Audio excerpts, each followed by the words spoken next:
अगर रामायण के समय में मोबाइल फोन होता तो रामायण की पूरी कहानी का स्वरूप बदल जाता। राजा दशरथ ने जब राम को वनवास भेजा तो वह अपने बेटे से लगातार संपर्क में रह सकते थे। वनवास के दौरान राम से फोन पर बात करके राजा दशरथ अपना दुख कुछ हद तक कम कर सकते थे।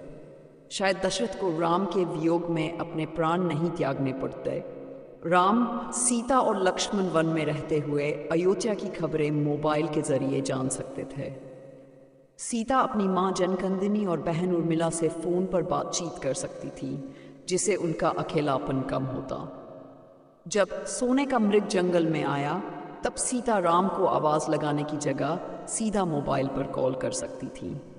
राम मृग को पकड़ने के लिए जाते हुए लक्ष्मण को फोन पर संपर्क में रहने की सलाह दे सकते थे। रावण जब सीता का अपहरण करने आया तब सीता राम या लक्ष्मण को तुरंत कॉल कर सकती थी और अपनी स्थिति की जानकारी दे सकती थी।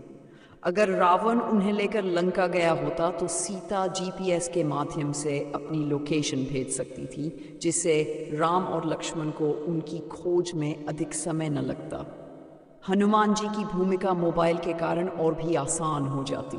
जब हनुमान लंका पहुंचकर सीता माता से मिले तो वे राम की अंगूठी देने की आवश्यकता नहीं होती।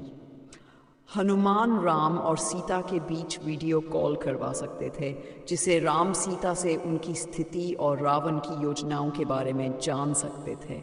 लंका दहन के समय हनुमान वीडियो बनाकर राम को भेज सकते थे, जिससे राम को लंका की पूरी स्थिति का अंदाजा हो जाता। राम सेतु का निर्माण भी मोबाइल के जरिए तेजी से किया जा सकता था। नल और नील को निर्देश देने के लिए बार बार यात्रा करने की जरूरत नहीं पड़ती। राम फोन पर ही पूरी योजना बता सकते थे। वानर सेना को मैसेज भेजकर जल्दी से जल्दी एकत्र किया जा सका था। पुल निर्माण काम अधिक तेजी से पूरा हो जाता। राम और रावण के बीच युद्ध का दृश्य भी पूरी तरह बदल जाता। विभीषण मोबाइल का उपयोग करके रावण की गुप्त योजनाओं की जानकारी तुरंत राम तक पहुंचा सकते थे। राम अपनी सेना को फोन पर आदेश दे सकते थे, जिससे युद्ध में बेहतर रणनीति बनाई जा सकती थी। युद्ध का पूरा दृश्य लाइव स्ट्रीमिंग के जरिए अयोध्या और अन्य जगहों पर देखा जा सकता था। इससे अयोध्या की जनता को उनकी स्थिति की जानकारी मिलती रहती।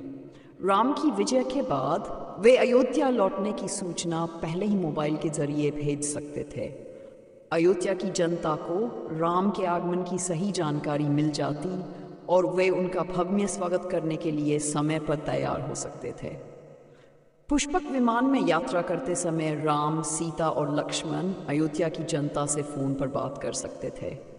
सीता की अग्नि परीक्षा की आवश्यकता भी नहीं पड़ती, क्योंकि मोबाइल के जरिए उपलब्ध साक्ष्यों से सीता की पवित्रता को प्रमाणित किया जा सकता था। राम अपने राज्याभिषेक की तैयारी फोन पर ही पूरी तरह नियंत्रित कर सकते थे। अगर रामायण के समय में मोबाइल फोन होता तो संवाद और समस्याओं का समाधान बहुत तेजी से होता। हर घटना का परिणाम तुरंत मिल सकता था। हालांकि तकनीक का उपयोग कहानी को तेज और अधिक प्रभावशाली बना देता, लेकिन शायद संघर्ष और भावनात्मक गहराई का प्रभाव थोड़ा कम हो जाता। रामायण की कहानी आधुनिक और तकनीकी रूप से उन्नत हो जाती, लेकिन इसके पारंपरिक और आध्यात्मिक मूल्यों पर असर पड़ सकता था। फिर भी यह कल्पना करना बहुत रोचक है कि मोबाइल फ़ोन जैसे साधन के साथ रामायण की पूरी कथा कितनी अलग और रोमांचक होती।